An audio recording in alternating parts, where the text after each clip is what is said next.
Meppadi government higher secondary സ്കൂളിലാണുള്ളത്. ഇവിടെയാണ് Vellarmala higher secondary school, ഒപ്പം തന്നെ നമ്മുടെ മുണ്ടക്കൈ LP സ്കൂളൊക്കെ വരുന്നത്. എനിക്കൊപ്പം വിദ്യാർത്ഥികളുണ്ട്, ഒപ്പം തന്നെ നമ്മുടെ പൊതുവിദ്യാഭ്യാസ ഡയറക്ടർ ഷനവാസ് സാറുണ്ട്. സാറേ, നമ്മളിന്ന് വീണ്ടും ഒരു തുടക്കം എന്നുള്ള നിലയിലേക്ക് പോവുകയാണ്. ഇവർക്ക് എന്ത് ഉറപ്പാണ് കൊടുക്കാൻ പറ്റും? രണ്ട് കാര്യത്തിലാണ് അവർക്ക് ഉറപ്പ് കൊടുക്കാൻ പറ്റുന്നത്. ഇവർക്ക് ഈ ഒരു ദുരന്തം കേരളത്തെ വല്ലാതെ ഉലച്ചൊരു ദുരന്തമാണ്. പക്ഷെ നാം വീണ്ടും തെളിയിക്കുകയാണ് ചെയ്തത്. തീർച്ചയായിട്ടും വീണ്ടും നമുക്ക് അതിജീവിക്കുവാനുള്ള ശേഷി, പ്രത്യേകിച്ച് വയനാട് ജനത വളരെയധികം ശ്ലാഘനീയമായ രീതിയിലാണ് ഒരു തിരിച്ചുവരവ് നടത്തിയത്.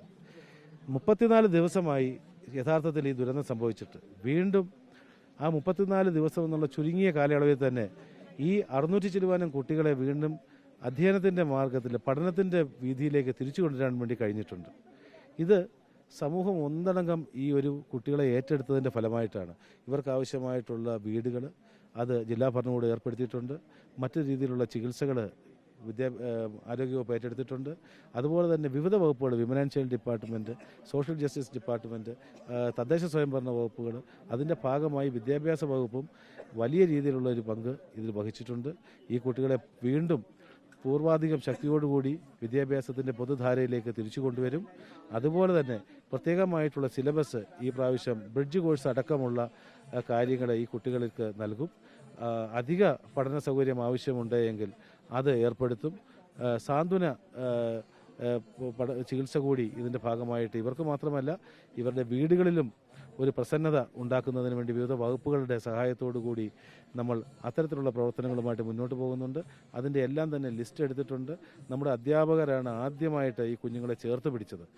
ഈ ദുരന്തമുണ്ടായതിന് ശേഷം പിന്നീട് ആഴ്ചകളോളം ഇവിടെ താമസിച്ച് ഈ കുട്ടികൾക്ക് വേണ്ടുന്ന സ്നേഹവും സാന്ത്വനവും പരിചരണവും അതുപോലെ തന്നെ പ്രത്യാശയും എല്ലാം അധ്യാപകർ കൊടുക്കുകയുണ്ടായി.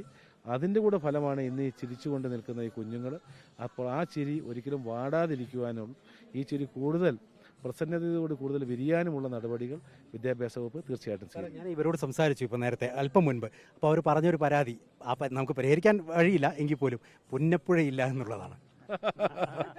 പുന്നപ്പുഴയില്ല എന്നുള്ളത് സത്യം പറഞ്ഞാൽ യഥാർത്ഥത്തിൽ അവർക്കൊരു കുറവ് തന്നെയാണ്. അപ്പോൾ അത് നമുക്ക് ചെയ്യാൻ പറ്റുന്നത് ചില ദിവസങ്ങളിലെങ്കിലും നമുക്ക് വാഹന സൗകര്യമുണ്ട്. ഈ കുഞ്ഞുങ്ങളെയൊക്കെ അവിടെ സാഹചര്യങ്ങളും സുരക്ഷിതത്വവും ഒക്കെ ഉണ്ടാകുന്ന പക്ഷം നമുക്ക് ചില ദിവസങ്ങളിലൊക്കെ ചെറിയ എക്സ്കർഷനുകളും ഒക്കെ ആയിട്ട് കുട്ടികളുടെ മനസ്സ് തണുപ്പിക്കുന്നതും സന്തോഷിപ്പിക്കുന്നതും അവരുടെ മനസ്സിൽ ഇപ്പോഴും പുഴയുണ്ട് എന്നുള്ളത് തന്നെ വളരെയധികം സന്തോഷകരമായ കാര്യമാണ്. പക്ഷേ സാഹചര്യം ഒന്നുകൂടി ഒന്ന് സുരക്ഷിതമായി കഴിഞ്ഞാൽ തീർച്ചയായിട്ടും കുട്ടികളെ എല്ലാവരെയും ഒന്നുകൂടി ആ പ്രദേശങ്ങളെല്ലാം കൊണ്ട് കാണിക്കുകയും എങ്ങനെയാണ്, എവിടെ നിന്നാണ് നമ്മൾ ഇവിടം വരെ എത്തിയതെന്നുള്ളൊരു പാഠം കൂടി ആ മക്കൾക്ക് പകർന്നു കൊടുക്കുന്നതിന് ആവശ്യമായിട്ടുള്ള നടപടികളും കൂടെ സ്വീകരിക്കും. സാർ പറഞ്ഞപ്പോൾ ഹാപ്പിയാണോ? ഹാപ്പിയാണ്. എന്തായാലും പൊതുവിദ്യാഭ്യാസ ഡയറക്ടറാണ് നമുക്കൊപ്പം ചേർന്നിരിക്കുന്നത്. അവർ പറഞ്ഞ കാര്യത്തിൽ എങ്ങനെ അതിന് പരിഹാരം കാണാം എന്നുള്ളതിന് ഒരു എളുപ്പവഴി എന്ന് പറയാം അല്ലേ, അതുകൂടി സാർ ഈ ഒരു ഘട്ടത്തിൽ പങ്കുവയ്ക്കുകയും ചെയ്യുന്നുണ്ട്. വീഡിയോ ജേർണലിസ്റ്റ് വിജേഷ് അമ്പാടിക്കൊപ്പം reporter Deepak Malayamma, in reporter, Wayanad.